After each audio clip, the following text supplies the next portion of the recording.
In today's video, I'm going to teach you how to delete a bucket in Microsoft Planner. If you're organizing tasks inside Planner, buckets are a helpful way to group work by stage, team, or category.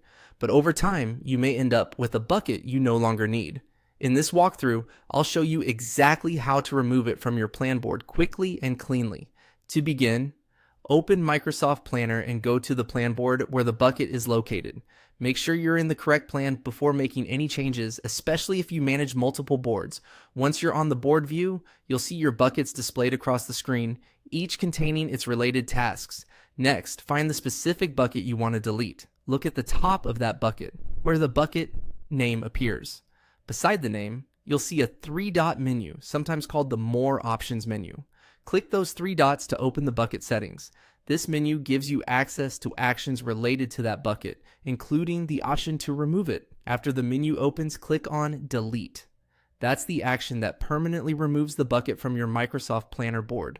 Before you do that, it's a good idea to quickly confirm that this is the correct bucket. If there are any important tasks still inside it, you may want to move them first, since deleting a bucket can affect how your plan is organized. Taking a moment to review the contents helps avoid accidental cleanup of active work. Once you click delete, the bucket will be removed from the board. If your screen doesn't update immediately, give it a second or refresh the view. In most cases, the change happens right away. That's all it takes to delete a bucket in Microsoft Planner. As a quick tip, keeping your buckets tidy can make your board easier to navigate and help your team stay focused on the current workflow.